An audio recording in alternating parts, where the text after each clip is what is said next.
Okay, good evening, members. We are online now, so welcome to the first licensing committee of this period. So we get on with apologies for absence. Thank you, Chair. Apologies for absence were received from Councillor Skipper and Councillor Gordon. Thank you.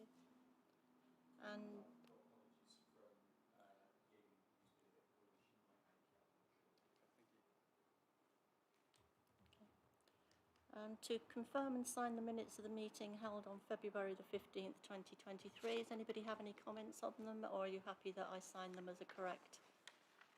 I think I was the only one there, so. Okay. Oh, the officers were there, so. Okay. Declarations of interest. Members are invited to declare any disposable pecuniary interests and non-pecuniary interests that they may have in respect to the matters which are being considered at this meeting. Members who consider they have an interest are invited to consult the monitoring officer or the democratic service officer prior to the meeting. Well, I take it there's no declarations of interest. Okay. Okay, before we actually go on to item 4, I'm going to ask the officers to introduce themselves so that you know who they are, where they come from and what they do. So, Paula. Thank you, Chairman. My name is Paula Barnshaw. I'm the Senior Licensing Officer.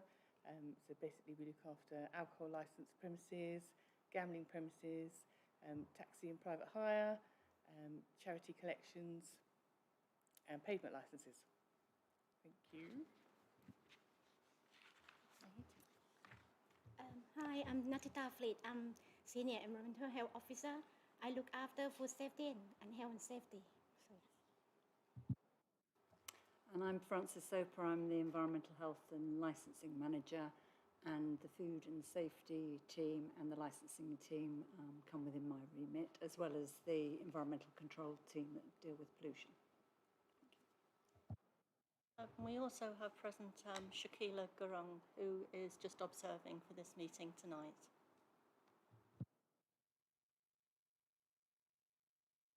Okay, agenda item 4, Food and Safety Service Plan.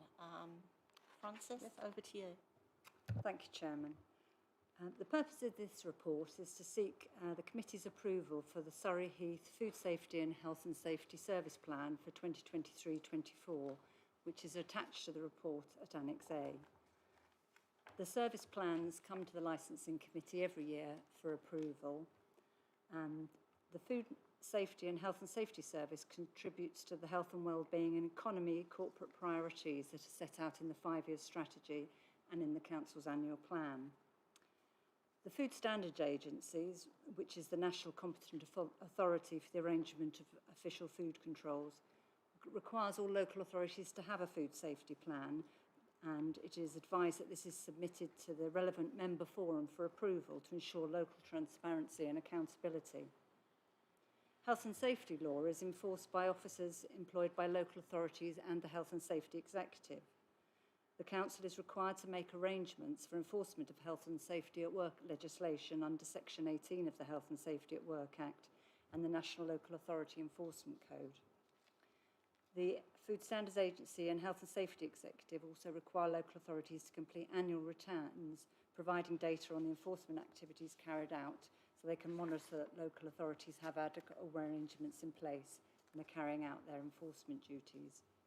So the Surrey Heath Draft Food Safety and Health and Safety Service Plan sets out how the Council will deliver the Food Safety and Health and Safety Service in accordance with the Food Standard Agency and HSE requirements, and provides information about the scope of the service, the means by which the service is provided, and the arrangements for monitoring and reviewing the service and the priorities for the coming year.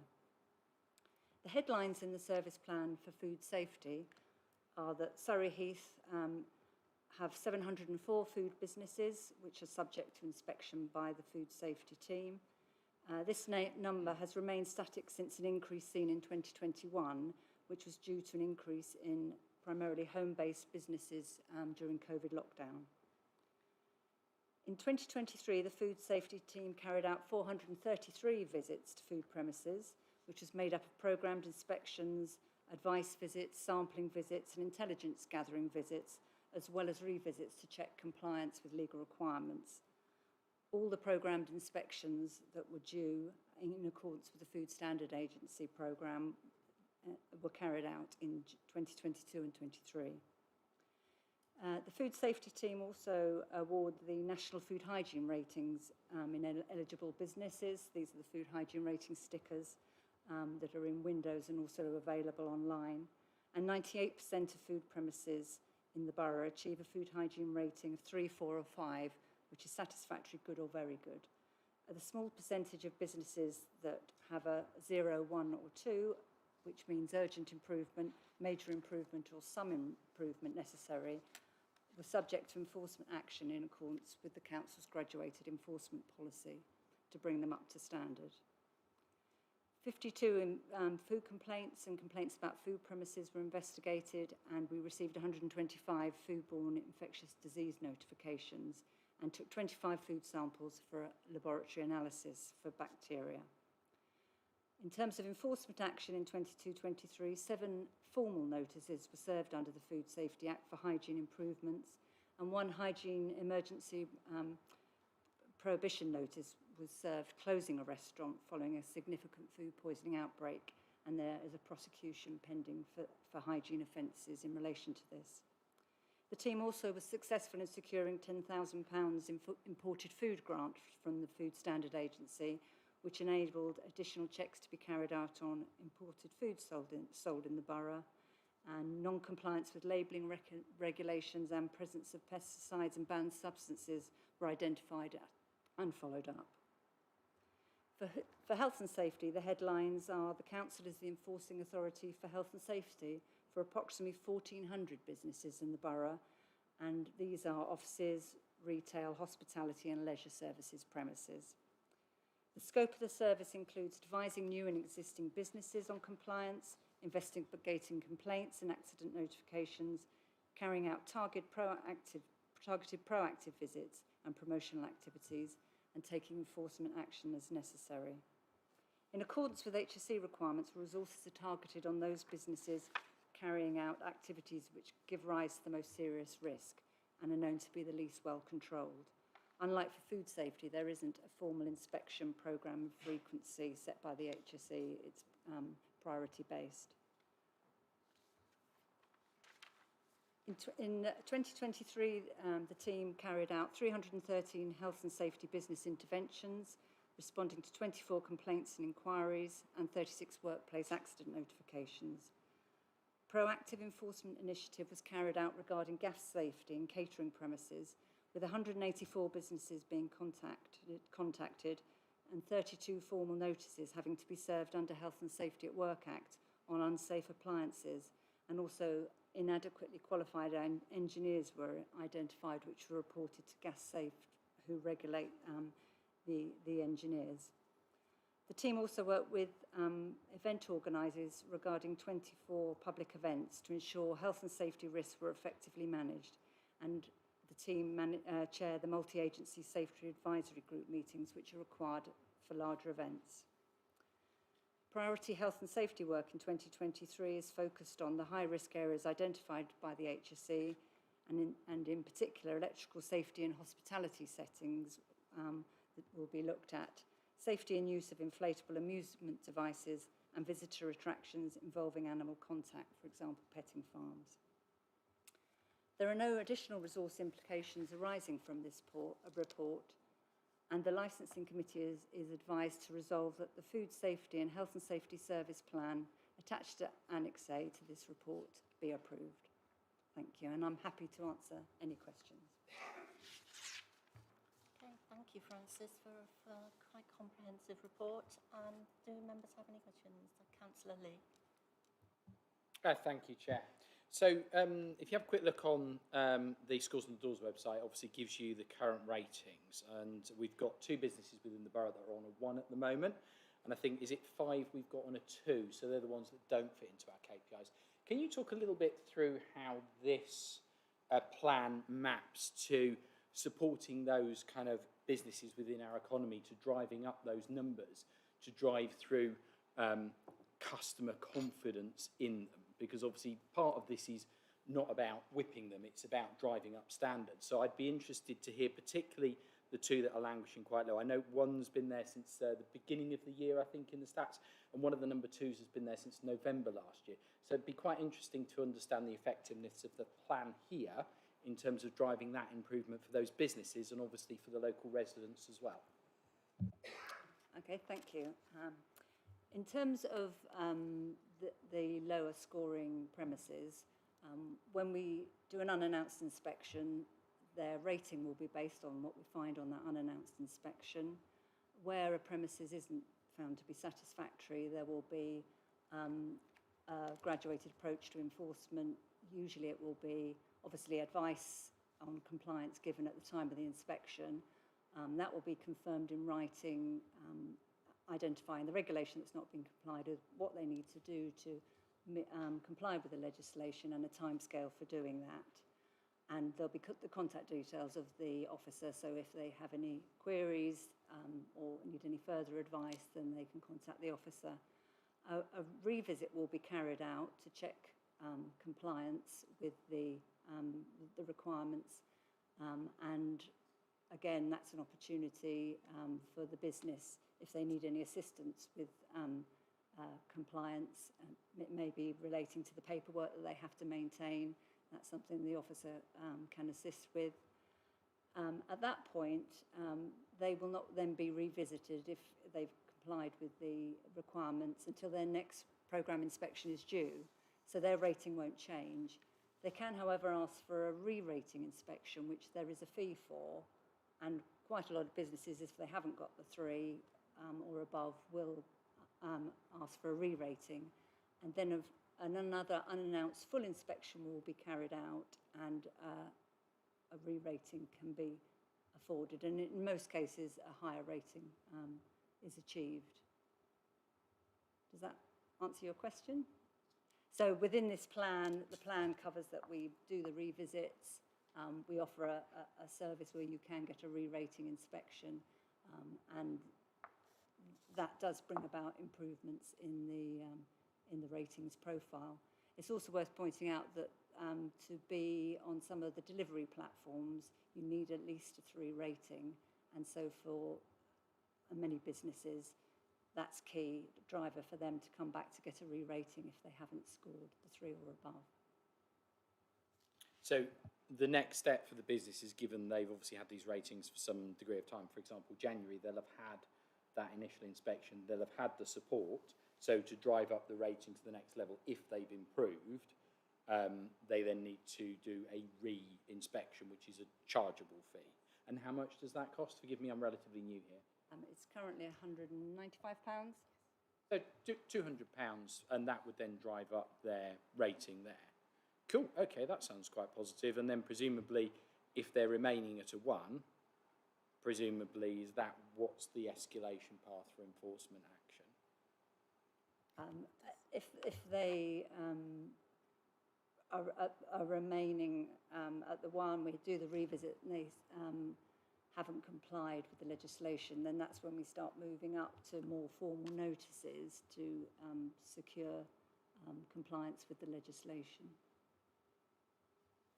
And as a consumer, how would I find out if that 1 is still valid or whether they've gone up a bit? I mean, the date of the inspection's on the against the rating, but as a consumer, you would have to speak to the council to ask the current status of the premises.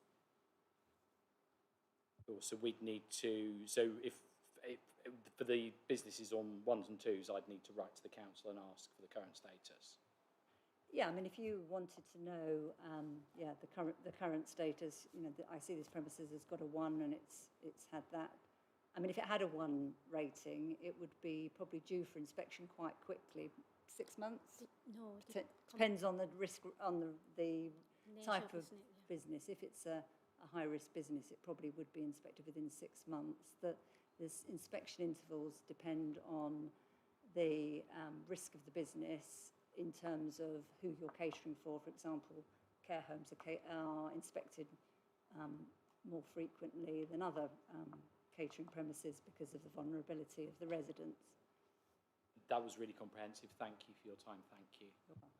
Can I just ask a question? In the past, it's not mandatory that they show their hygiene number, licence or anything. So unless you go online like you have, you wouldn't know whether they had a hygiene rating or not. That's not changed. No, it's only in England that it's not mandatory, and it's whilst most the local authorities have lobbied the government to make it mandatory, it involves parliamentary time that we're advised isn't available to bring that in. So, but they are all available as Councillor Lee's alluded to on the foodratings.gov website. Okay, thank you. Councillor Quinn. Yeah, so following on from the chair's question, if you went into kind of a restaurant and you said, oh, what's your hygiene rating, would they have to tell you, or could they say, oh, no, we don't need to tell you? And obviously, if they lie about that, that's then something that's actionable. And my kind of second point was looking at the Appendix 1 for food hygiene ratings. They're generally quite high, but I noticed in the category of manufacturers and packers, there's 21% that need improvement, and that seems pretty high. And if you look at distributors and transporters, that's 15.4%. And I was just quite surprised about that, and I was wondering why are those particularly high compared to different types of restaurant, venue, etc. Thank you. In the first instance, if your first question about if you don't know the rating and you ask, I mean, that is not a legal requirement to provide that information if someone asks, but I think that if they haven't got their sticker up, that usually tells you they're not very good. And if they refuse to tell you, that would reinforce that they're not very good. But yeah, it does. And if they've got a sticker up that doesn't correspond with their actual rating on the website, that is a trading standards issue to enforce because it's false advertising. Your second point, the categories you refer to are small in number, and so a few lower performing make the percentages appear higher. Councillor Kang. One of the points you made was about imported food. I wonder if you could give me a little bit more clarity on what that means, because surely every restaurant is going to have a mixture of, they're not going to know exactly where their food originated from, so we all eat imported food every day, so I wonder if you could just give me a bit more clarity on what that means.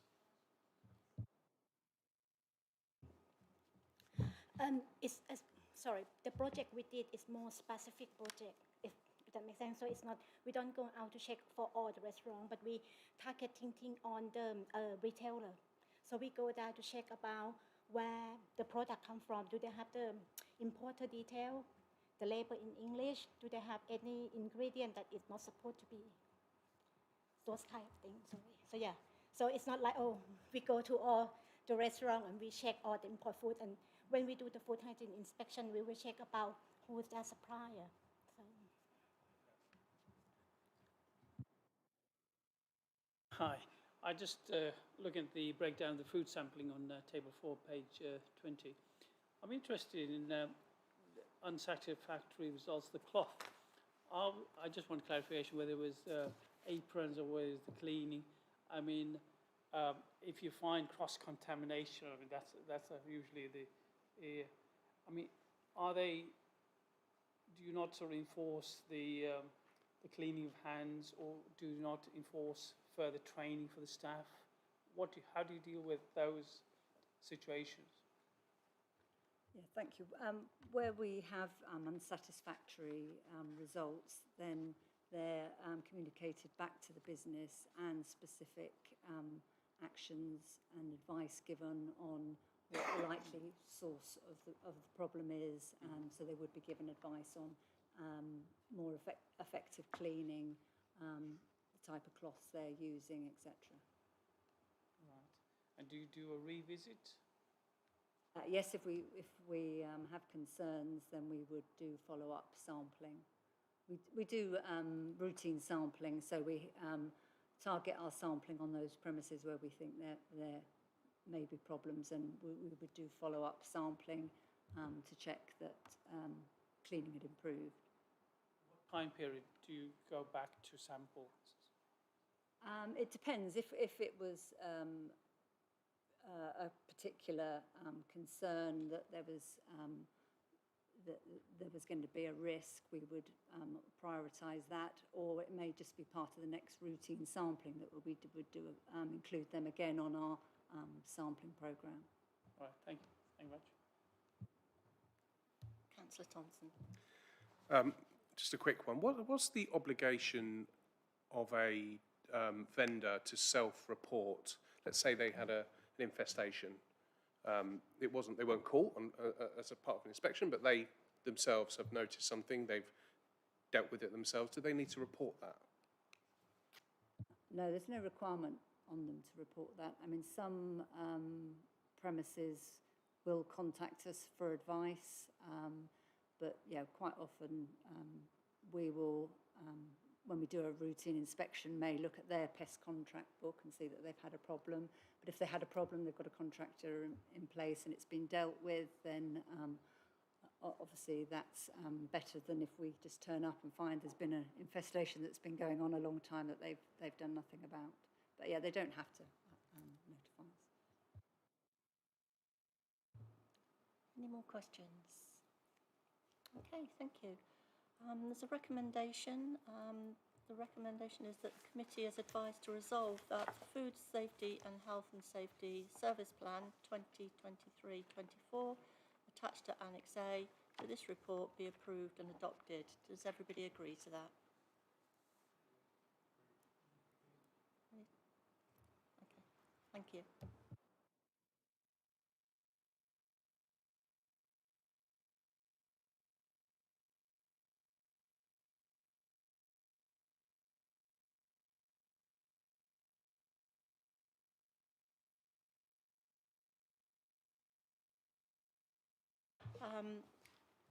Item 5, pavement licence reports. Paula. Thank you. Good evening, everyone. So my report basically is with the pavement licence that we currently have, they expire in the 30th of September this year. It was brought about to make it easier for hospitality venues to put table and chairs on the pavement. It has to be a relevant highway outside their businesses, and this was brought about during the COVID pandemic because of social distancing and difficulties that the hospitality industry was facing. The pavement licence itself is due to be permanently changed from Surrey County Council, who used to, so the Highways Agency, who used to issue tables and chairs licences to venues, premises, to the local authority. Unfortunately, the Business and Planning Act hasn't completed its travels through government, through Parliament, and is unlikely to before the end of September. I have heard that the Department of Levelling Up and Housing and Community are going to extend the existing provision again until the end of September 2024. I still haven't had this confirmed. It's still not up in the air, but we're still waiting to hear. Part of the pavement licence, when we originally brought it in back in July 2020, the maximum fee that we can charge is £100. That was waived at the time to help businesses who were struggling through the pandemic. And this report now that they've had 3 years of free pavement licences, we'd like to reinstate the £100 fee that that's the maximum that we can charge under the current provisions. Sorry, would anybody like to ask any questions? Councillor Cook. Hi, thank you. I understand we need to generate revenue, but I'd be interested in us exploring options with regards to supporting growth and new business, and perhaps looking into waiving that fee for independent businesses, for charities, for CICs, as £100 could be quite a lot of money to those smaller businesses. So is that an option that we could look into? I think, so we have 17 pavement licences at the moment. Out of those, I don't know how many are charitable or CICs, probably a fairly small amount. I don't see why we can't actually, can't look into it, whether there'd be a response from the businesses that we will then be asking to pay £100, but the majority of them are fairly large going concerns on Park Street is where the majority of tables and chairs licences are currently. Councillor Quinn. So I noticed in the report that it says that an estimate of the actual costs incurred by the council in administering these licences is £500 or close to £500. I just think that's, well, I'm just wondering kind of what's really involved and why it's so expensive, because then obviously if it is costing the council that much, then charging £100 doesn't seem to me to be that much of an ask, really. Thank you, Councillor Quinn. So the levels were set in the Levelling Up bill by the government. I think they recognised that actually the £100 fee was far too low. We were asked to estimate back in 2021 how much it actually costs to implement and start, not just a pavement licence. You're looking at the whole regime that we've had to bring in. So there's, enforcement if there's too many tables and chairs on the plan they've sent in, and they wanted 6 tables and chairs or 6 tables and the chairs that go with it, and they're actually putting 20, or they're taking up too much of the highway. So there's quite a considerable amount of enforcement and officer checking. And initially, when the application's brought in and the consultation, it is basically via electronic, but officers still have to visit the site and make sure that the measurements that they're putting forward are actually the area in front of their own property, or their leased property. Sorry, does that answer your question?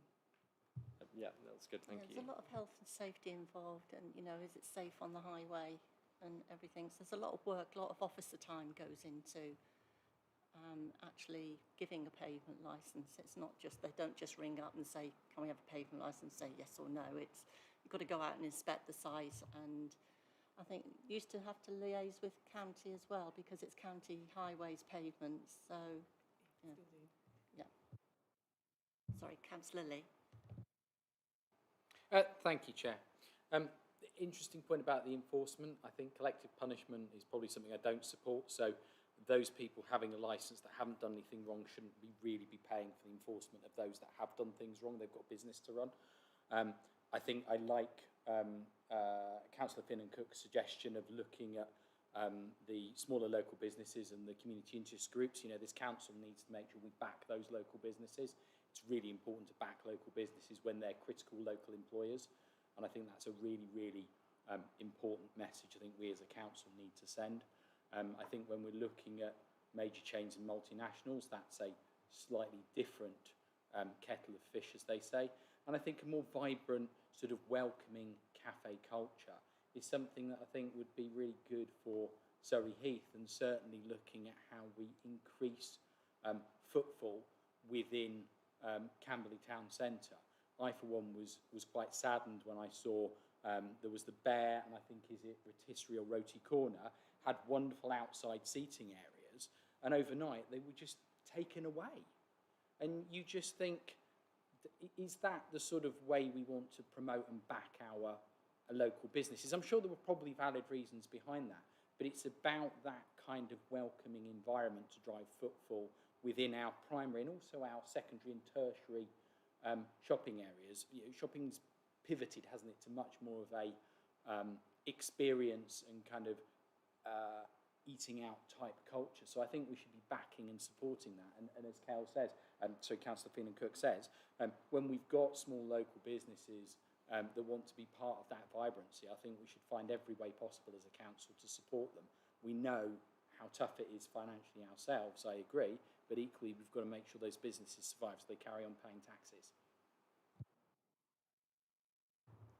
Personally, I think £100 is not that much. That's a couple of covers. And if you've got 6 to 8 or sometimes 10 tables outside, you cover that in your first day's business. And it also just keeps legality about it. It's just that people just can't be seen to be putting chairs and tables outside of their premises because of the health and safety issues. And that's what has to be looked when they do apply for a licence. I think everybody has to apply for a licence just for the health and safety aspect of it. Can I just come back on that, because that's an important point. At no point have I advocated they just put chairs and tables out. I was talking about the price, so I'd suggest that's corrected.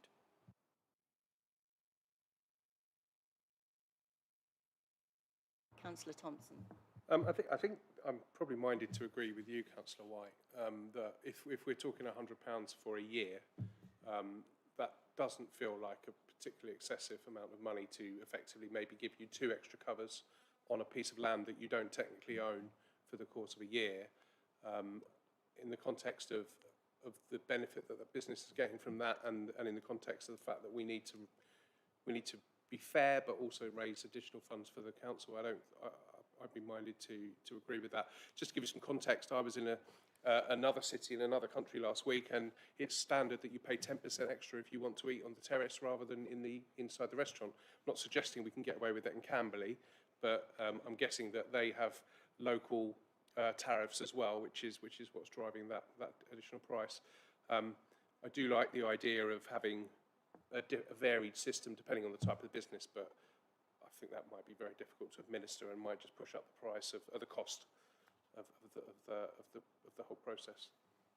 I think if they're a genuine charity, like for example Age Concern outside the car park, they have a few tables and chairs outside there, and I think it would be quite a good idea that they did not have to pay that, and that's a genuine charity that is running within the town centre. I don't know of any. High Cross Church, I think, have a similar thing, but there's not actually. That's on their own premises, isn't it? So, yeah, okay. Any more questions, Councillor Quinn? Yeah, I just wanted to agree on those points really about the £100. I would say if the levelling up bill increases that to £500, I think we'd be having a more thorough discussion about whether businesses could cope with that on top of all the other pressures they're facing. But yeah, I just said I'd agree with those comments really. And if there's only, was it 19 pavement licenses? 17. Well then, that's a small enough number potentially to identify a couple where there's a charity running it and exclude those without having to do too much effort, really. Okay, so Can I just? yes, of course. I was just going to say that obviously a further report will come back to this committee when we have the levelling up bill is enacted and we know the provisions, and at that point we'll come back to the committee to set the fee, and the maximums likely are the figures that are indicated in this report. Also, the committee will be asked to determine whether we want to issue yearly licence or 2 yearly licences. So this committee will have the opportunity to consider the fee structure and duration of licences when that legislation is enacted, and there'll be a further report to the committee. And I do feel that defining a small business could be difficult, and defining a charity is obviously a clearer. Councillor Kang. Just a point of clarification. It says reinstatement at £100 running from 1st October. Why 1st October? I mean, most of some activities are finished. Sorry. So the pavement licences run from the 1st of October to the 30th of September. That was the year that is set by the Business and Planning Act. So unfortunately, we're tied to that. currently. Obviously, they'll be applying before they can't renew it. They have to apply for a new licence every year. Unfortunately, the Act didn't allow for renewals either. Yeah, it just seemed sort of, you wouldn't Arbitrary. apply for something which, for winter months, you wouldn't want to put chairs out. You would want to apply it in the spring term, or sort of spring. Yeah, so the licence, they can apply any time throughout the year, but the licence will always expire on the 30th of September at the moment, with the way it's set at the moment. Councillor Lee. So I think there's broad support here to perhaps move an amendment to the recommendation to ensure that it excludes charities and CICs. Is that something that's unanimously supported with the committee support? I think that's for me to ask that question. Sorry? I think that's for me to ask that question. Well, in of which the case, committee. can I put that to you, Chair? Any other questions first? Councillor Quinn. Sorry, about that amendment, can I just clarify what a CIC is?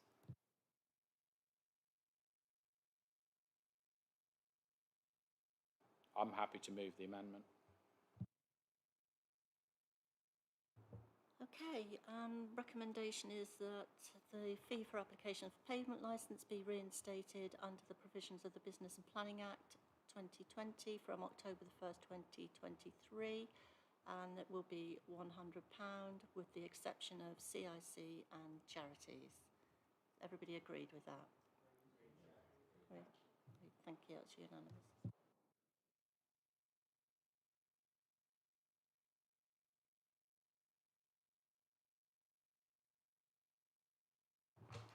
Right, item 6, summary of decisions. Paula? Thank you. So this is basically a summary of the decisions that have been made under delegated authority. So for applications, variations that have been uncontested throughout, from the 1st of February until the 31st of May this year. I'm happy to take any questions. Does anybody have any questions on that paper?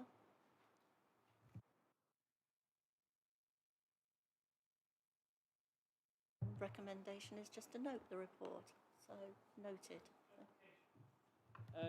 10, temporary event notices. Any premises, do they have a limit to those numbers, or can they apply as many temporary event notices? Question, yes, there are limits. So there are very specific limits. A person that doesn't have a personal licence can apply for 5 temporary event notices and 2 late temporary event notices, and a person that does have a personal licence can apply for 50 temporary event notices and 10 late temporary event notices. Well, the 10 and the 2 are included in that, the 50 and the 5, sorry. A premises can have up to, it has changed just during the sort of COVID years, it was increased slightly, and so premises can have up to 26 days and 20 actual temporary event notices. So if they're single days, they can have 20. If they're a week, so you're allowed a maximum of 168 hours, you're only allowed 26 days. You'll be limited to 3 and a bit weeks. Just following up there, what's the common sort of temporary event notice you tend to get? Normally 1 day.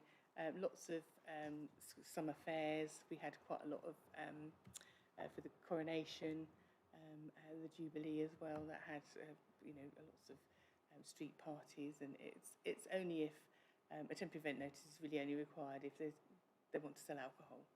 So it's generally alcohol sales that would cause someone to have a temporary event notice. So. Has any of those ever been challenged or revoked? Or I don't think you can revoke those. We can't. They can have. There's a counter notice that we can issue. So basically, a temporary event notice is someone saying that's their intention, that they're going to sell alcohol at this place at this time, and we can give it a counter notice. But the only people that can object to that would be environmental health or the police. Okay, you're welcome. Thank you.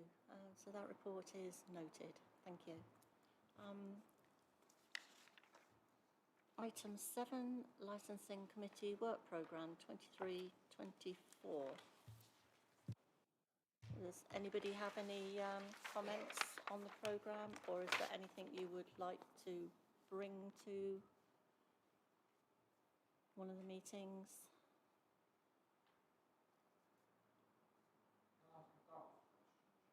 Only if you switch your mic on. You persuaded me. The copy of the agenda I've got only goes up to number 6. Or supplementary. Ah. Oh, I didn't. My apologies. Fantastic. Thank you very much.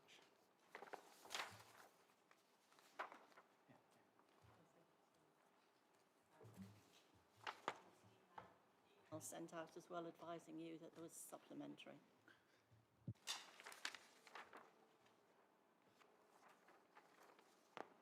So it is literally just the draft work programme that can be added to at any time. So, you know, decisions don't have to be made tonight. So if you've got something burning that you would like discussed here to do with licensing, then you just let the officers know.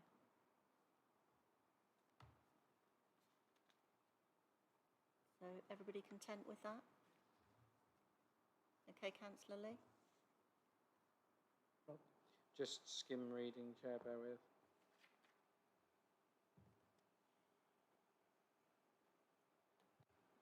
There's a draft work programme, it's obviously fine. Okay, so everybody agrees with that. So that's the end of the meeting. Thank you very much, and have a safe journey home.